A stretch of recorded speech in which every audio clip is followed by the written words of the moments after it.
Welcome back to the brew shed for what's going to be my first ever weeknight brew. Now the world's kind of crazy right now, and my company, to sort of help protect its staff, has decided that we'd all be working from home for the next couple of weeks, however long that turns out to be. So in that grey cloud there is always a silver lining, and that is the fact that I might be able to get a few more weeknight brews done. You see, at lunchtime today I came and measured out all my grains and my hops, and I milled them all up so they're ready to go. 5 o'clock hits and I come and put the water into the Brau to get it ready to mash. Wifey, kids came home, got to say good day to them, and now this is just about ready to have the grains put into it. So I'd say that's pretty bloody good. Now tonight I am making just a bit of an experimental pale ale, and after I've mashed in, I'll explain to you what I'm doing with these couple of Yakima Chief Hops samples that I got from my old mate John Burridge again. So there goes the ding. It's time to mash in.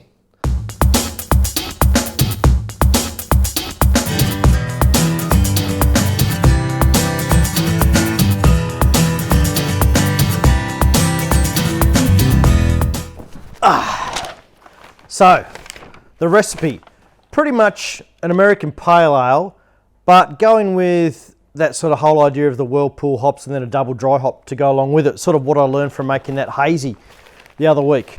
Now the hops, once again, thanks to Johnny Burridge for the Yakima Chief Hops samples. And I've got three here. I've got Falconer's Flight, I got Zythos, and I got Pahto. Now Pahto is one of the sort of like super alpha type of hops. So we'll be using that sparingly at 60 minutes and 10 minutes in the boil, just to get sort of around about the sort of, I think it's about 30 IBUs from memory. And then what we're going to do is divvy up these two hops into halves.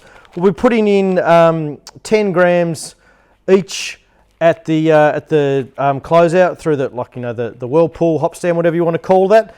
And then we'll be using the remainder of these to dry hop twice after fermentation. So what I'm hoping for is a bit of a combination of the fruitiness and the aromas that I got by doing that hazy recently, combined with a really nice sort of American pale ale kind of bitterness, but nothing too over the top.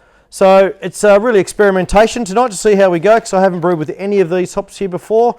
And when I did ask for some advice from some of my mates, a couple of them hadn't used them either. So we'll see how we go. That mash is going away now. Might go down and see if there's a bit of dinner on for me.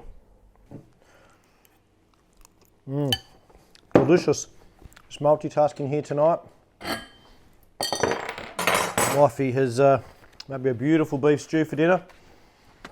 So it's now time to pull the malt pipe out. And then we'll roll the sparge water over the top.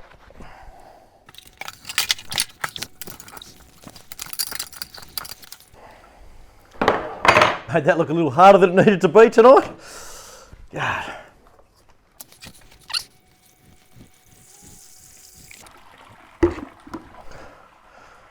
Let that drain through, and then we'll get ready for the boil.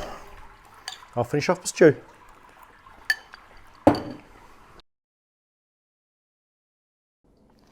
Just going to measure out the Pahto, 10 grams for the early hop addition to get around the 20 IBUs. Don't need to go overboard. And oh, the smell of them are just fantastic. It says herbal, earthy and floral on the packet. I'm going to add in kind of pungent as well, really strong, just smell fantastic. So around about the 30 IBUs overall for this recipe, but I think it'll be a little bit higher than that because of the way you get those the IBUs from the Whirlpool and all that sort of stuff as well with the late additions. But I think it's going to be a ripper.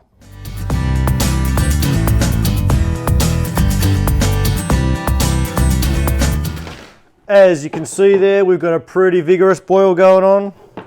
Time to add the hops into the hop container. Let the brew begin.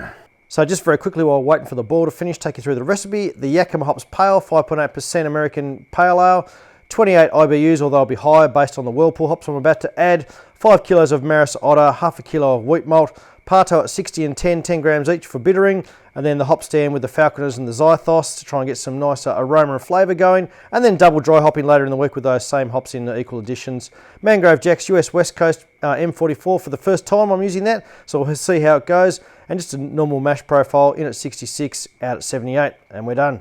And in go the 10-minute additions. Just weighing out the Whirlpool hop additions, 10 grams of Falconers. Oh, it smells awesome. Lemon and grapefruit, the description on that one. There we go, 10 there. And then 10 for the Zythos, citrus and tropical fruit. Oh, they smell fantastic. Really looking forward to getting these into the beer, bloody oath. So I just quickly turn on the counterflow chiller to get this thing down below 80. I'll start this Whirlpool up, and then we'll get the Whirlpool hop additions in for about 10 minutes. Pretty happy with how this counterflow chiller is working. I know it was only a very quick burst there, but it worked pretty nicely, I thought. Well, I've got a pretty nice Whirlpool going there. Here's my 2 Whirlpool hop additions. Throw them in for about 10 minutes, then we'll chill it down. Righto, that's enough time for the Whirlpool hop additions. Time to put this baby back into action. See how quickly it chills this thing down.